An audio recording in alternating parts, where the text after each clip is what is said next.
A Sergio Omar Palazzo suelen presentarlo como el radical que canta la marcha peronista.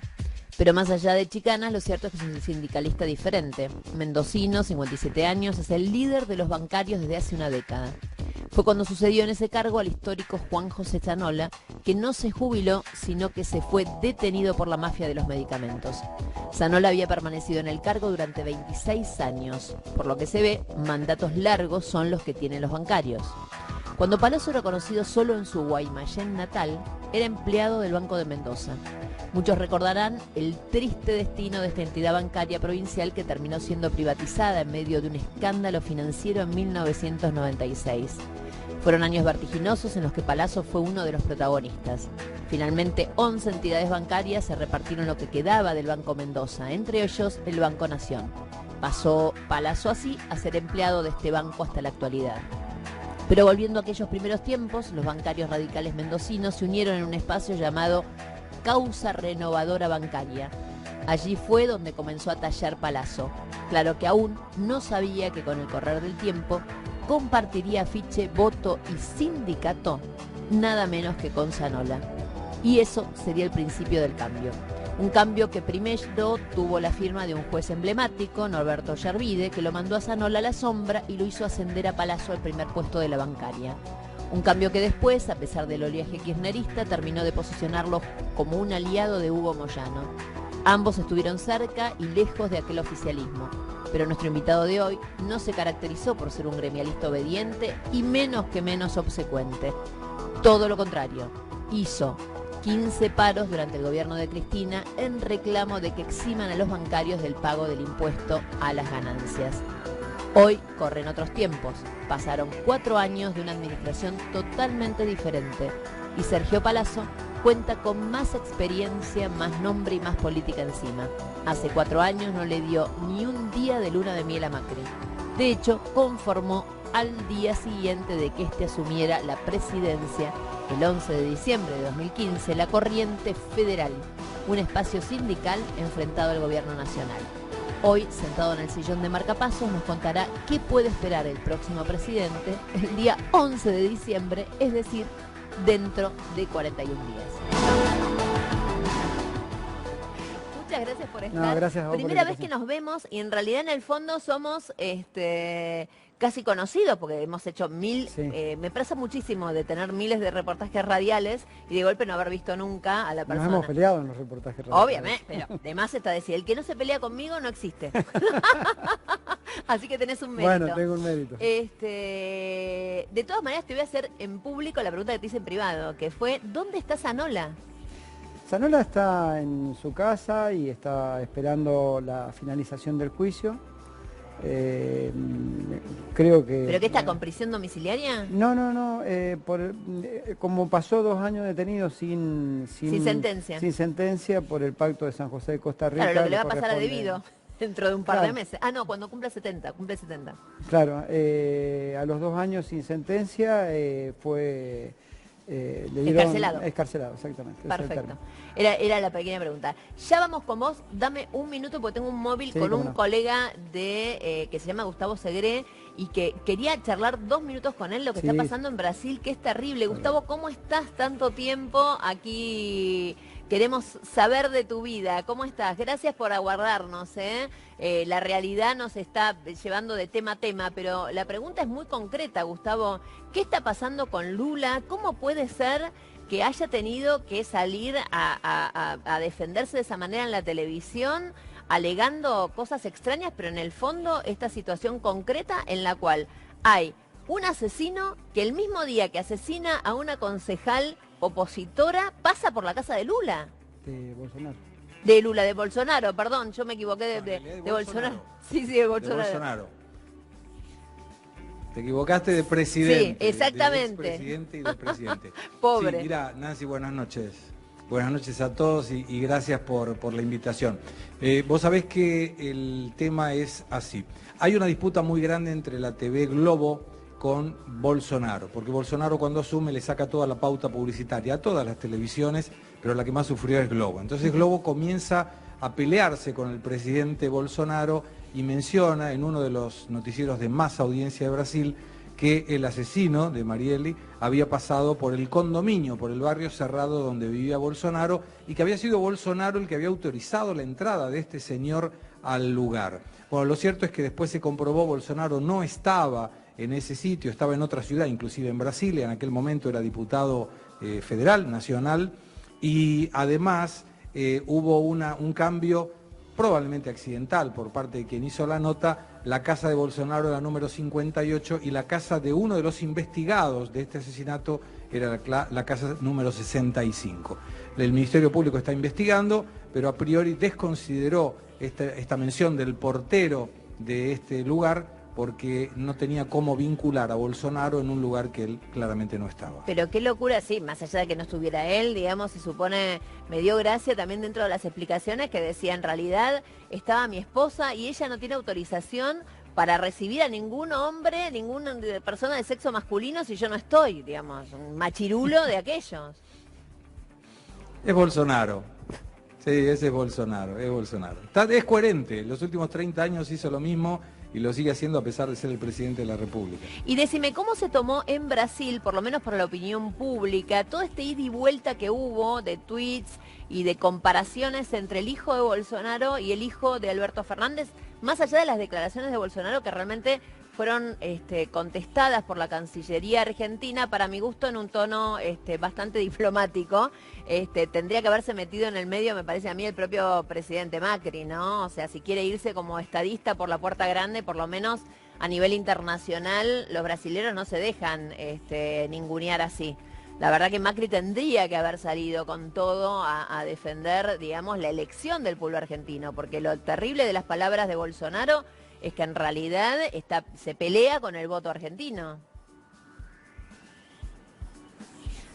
Claro, son dos temas importantes, Nancy. El primero, el hijo de Bolsonaro retuiteó esa comparación entre él y el hijo del presidente electo Fernández. Fue muy respetuoso y además criticado por la sociedad brasilera porque no tiene ningún motivo para meterse con las elecciones y con la forma de vivir de nadie, y mucho menos con el hijo de un presidente electo. Yo te digo la verdad, yo elijo 10 veces a Estanislao.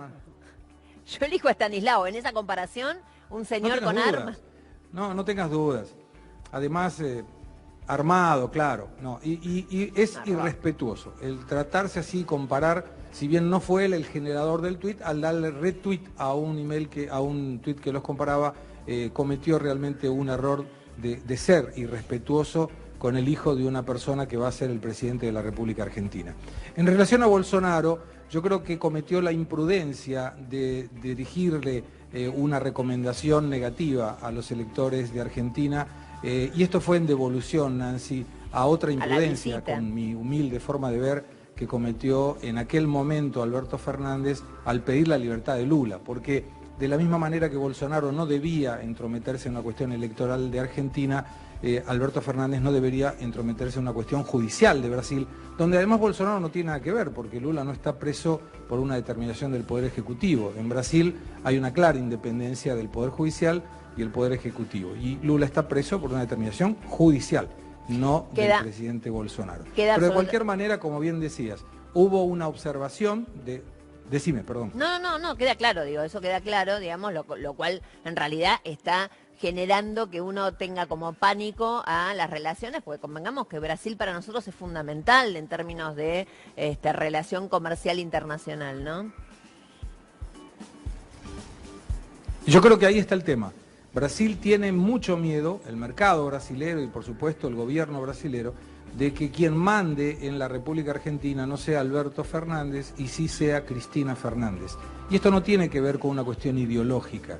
En el momento que Cristina Fernández era gobierno y estaba el secretario de Comercio Guillermo Moreno, Brasil no podía comprarnos trigo porque se había detenido la exportación de trigo.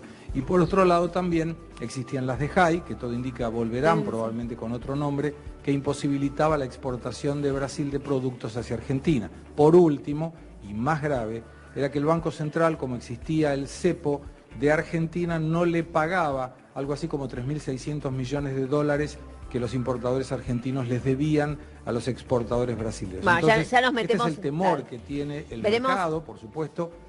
Pero no es la mejor manera de Porque solucionarlo. Brasil depende Queda- del trigo argentino. Obviamente, queda clarísimo. Gustavo, Absolutamente no. muchísimas gracias. Te mando un beso grande y nos veremos la próxima acá seguramente. ¿Eh? Gracias, realmente. Hasta luego. Ahí estaba Gustavo Sagré, que realmente es un especialista en todo esto. Es un escándalo el cómo se estaba llevando, ¿no? Este ida y vuelta con Brasil. Sí, está claro que hay una falta de respeto del presidente de Brasil a la voluntad expresada en las urnas del pueblo argentino, primero. Segundo, me parece que no ayuda en nada a pacificar la relación, tener una actitud tan agresiva. Y tercero, me parece una desconsideración al presidente que los argentinos hemos elegido para que cumpla su Eso, función. de más está decirlo. Palazzo lo traigo a la Argentina, lo traigo acá, lo volvemos con los precios, que es una cosa de locos. Primero, ¿están contentos? Primero, tenemos la esperanza de que todo cambie y por supuesto que estamos contentos con el triunfo de Fernández. Y tenemos la esperanza de que cambie y ha dado definiciones importantes, por lo menos para los trabajadores, Alberto Fernández. Lo escuché decir en el Congreso de la CTA en Lanús hace poco y lo ha repetido recientemente también en Tucumán, que las sociedades que se precien de modernas no son las que quitan derechos, sino las que otorgan derechos. Con lo cual, en el marco de un gobierno que propiciaba una reforma laboral o una flexibilización laboral con pérdida de derechos, creo que aventa esa posibilidad, por lo menos. Ustedes son el sindicato, en su caso, digamos, de las empresas que más se beneficiaron en los últimos tiempos. Porque convengamos que los bancos a nivel, por lo menos ganancias, evidentemente estuvieron dentro de los pocos sectores privilegiados por el gobierno del macrismo. Sí. ¿A ustedes les pasó lo mismo? Bueno, en principio, los bancos les pasa lo mismo, las mismas asimetrías que al resto de las actividades. Hay bancos que claramente han sido los grandes ganadores por sus posiciones en dólares, por sus posiciones en títulos públicos cada vez que hubo que comprar títulos públicos. Esos son los grandes bancos internacionales. Después hay un detrimento de la banca pública muy notorio por parte de políticas que ha tomado el Poder Ejecutivo de quitarle patrimonio a las entidades para cubrir déficit de caja que tiene el Estado. Y como lo que pasó ahora en Provincia de Buenos Aires, que o la lo que pasa en el gobernadora... Banco Nación, que con el presupuesto del 2018 se llevaron 22.000 millones, con el presupuesto del 2019 15.000 millones, y que por primera vez remuneraron los depósitos del Estado, siendo el propio banco agente financiero del Estado, y eso se llevó más de 50.000 millones. En total se han llevado más de 100.000 millones de pesos del Banco Nación, que es una quita de patrimonio. Ganancias. O sea, sí. Patrimonio, sí, sí. Y además incrementaron a 20% el giro de utilidades anuales que antes estaba en un 10%. Todo esto ha ocasionado que no cumple la función esencial de otorgar créditos baratos, que lo hacía con el fondeo de dinero del Estado. Pero el giro de utilidades fue para todos los bancos. No, digo, el Estado, el Banco Nación es el agente financiero del Estado Nacional. Totalmente. Deposita sus dineros ahí y ese dinero, que tenía un fondeo barato porque no tenía pago de tasas de intereses, servía para otorgar préstamos baratos también y que cumpliera una función en el desarrollo económico. Concretamente. Bueno, al pagar y remunerar los depósitos del propio Estado, se quedó sin fondeo barato, entonces tiene que dar préstamos caros. Totalmente. Entonces, y en el medio también hay una franja de bancos que si actualizan por inflación sus balances, saldrán igual que la inflación. Pero hay grandes ganadores en el sistema financiero que son los bancos internacionales. Eso queda claro. Ahora, Palazzo, ustedes tienen información de primera mano. Por ejemplo, si yo le pregunto, ¿cuál es el nivel de endeudamiento en tarjetas que tiene la gente? ¿Cuál es el nivel de mora en las tarjetas? Digo, es toda información que pasa, digamos, de alguna u otra manera por empleados con bancarios. leerlo, uno no te podría determinar el nivel de endeudamiento por familia, porque eso es algo mucho más macro. Pero el nivel de incobrabilidad de los bancos creció, se triplicó de lo que era el 2015 a la actualidad. Tiene que ver por un lado la recesión económica, tiene que ver por otro lado que la gente no le alcanzó y empezó a utilizar la tarjeta para cubrir necesidades básicas, particularmente los jubilados que terminan utilizando una tarjeta de crédito para pagarse los remedios, la comida, y también porque mucha gente se quedó sin empleo y no pudo pagar la tarjeta. Totalmente. El nivel de incobrabilidad se triplicó. Triplicó del 2015 hasta ahora. Exactamente. Ahora, ¿y ustedes, por ejemplo, qué piensan en función, no ya del sector bancario, sino como CGT, ¿no? O sea, claramente la CGT siempre tuvo una impronta muy peronista, con lo cual está claro que además están todos unidos triunfarán o ¿qué pasará? La expectativa es grande, también es cierto que muchos dicen, Fernández va a tener que tomar algunas medidas de fondo y algunas medidas, o sea, siempre alguna medida no simpática se va a tener que tomar. En ese sentido, ¿ustedes cómo están? ¿Están alertas? ¿Están tranquilos? ¿Están esperando? ¿Están confiados? Mira, ¿Van a tener un momento o sea, van a dejar que la luna de miel dure? Mira, en principio creo que hay que tomarlo con responsabilidad, el tema de la discusión política con el gobierno, sea este o cualquiera. Lo primero que el movimiento obrero debe hacer es lograr una unificación del mismo, porque estamos divididos en distintas vertientes internas. Pero ya está, la senté adentro, digo, una cosa insólita lograron. O más o menos. Más o menos, digamos. Ah, palalala, ¿cómo es eso? Más o menos, creo que Se todavía... hicieron el acto para anunciarlo, para que fuera Alberti, Sí, nada más. tiene que haber un trámite formal de aceptación y todo eso, pero digo, si vos mirás en la conformación del Consejo Directivo de la CGT, el sector de Moyano está afuera, el sector de la Corriente Federal estamos afuera, hay otro sector denominado Massa, que no es de Sergio Massa, sino que son de sindicatos que se nuclean ahí, que está afuera. Quiere decir que hay que volver a unificar esto. Y tenemos que hacer el esfuerzo, los dirigentes sindicales, de unificar el movimiento obrero. ¿Por qué? Porque fuimos nosotros los que le pedimos a la política que aún en la diferencia se unieran para ganarle a Macri. Nosotros tenemos que corresponder de la misma manera, aún con nuestras diferencias y matices, hay que unirse. Para defender a los trabajadores cuando hay ataque a los trabajadores tan marcados y notorios como el gobierno de Macri, o para tratar de acompañar el proceso de un gobierno que invita a un diálogo social. Creo que esta es la llave en donde se puede discutir bases para futuras generaciones en la Argentina, y el presidente, con muy buen tino, el presidente electo ha convocado un pacto. Los pactos sociales generalmente, acuerdos sociales... Están trabajando mucho en eso porque se habla, digamos, pero me parece que el trabajo está haciéndose en serio, ¿o no? Todavía lo que hay es un bosquejo de decir hay que discutir el pacto social. Lo bueno es que el presidente lo convoca cuando gana. Generalmente los pactos sociales te invitan a discutirlo cuando un gobierno tomó medidas y lo que quiere es socializar el costo político de las medidas que tomó. Y también me parece que si queremos hacer un pacto social de verdad que sirva para generaciones futuras, no se puede agotar simplemente en un congelamiento de precio y salario por un tiempo hasta que algún viento cambie. Creo que hay que discutir el pleno empleo, erradicar el empleo del negro, hay que discutir qué sector de la economía va a traccionar el crecimiento para poder tener ese empleo, qué se hace con el ahorro argentino, un país inviable en materia productiva mientras siga teniendo tasa de más del 60%.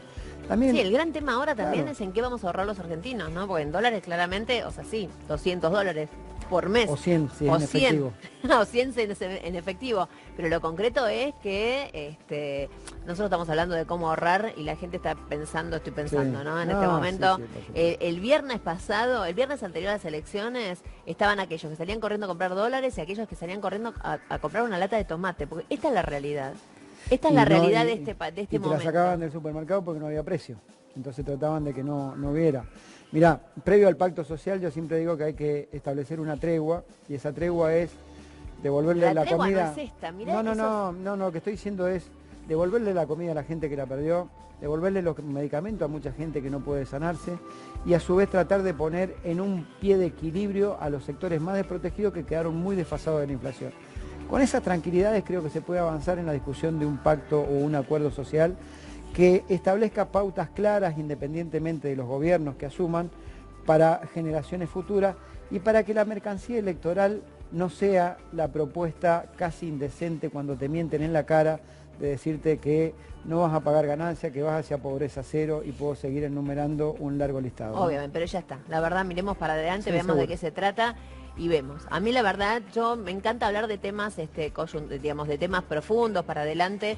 Yo tengo la sensación de que realmente esa llama que está ahora en la pantalla es real, es literal. Estamos sintiéndola todos, y que las medidas que se necesitan tomar son como de una urgencia. Así es. Yo no aguanto un mes más de aumentos, o sea, literalmente. El otro día una persona que mira este programa me pidió una ayuda, no podía tomarse el colectivo para venir a buscar lo que necesitaba. Digo, a ese nivel estamos. Porque obviamente, hoy por hoy, para una persona que viene del conurbano, llegar a la ciudad de Buenos Aires son casi 100 pesos, 65, 80 pesos. Y es, si querés, una docena de huevos. O sea, la verdad, comés o te tomás el 4 millones colectivo. más de pobres en la Argentina, con lo cual... Indigentes, la Sí, indigente. Palazzo, la próxima nos Gracias. peleamos, ¿dale? Sí, dale. Buenísimo, quedamos ya de acuerdo, ¿eh? Ok. Ya volvemos, la señora Fernández.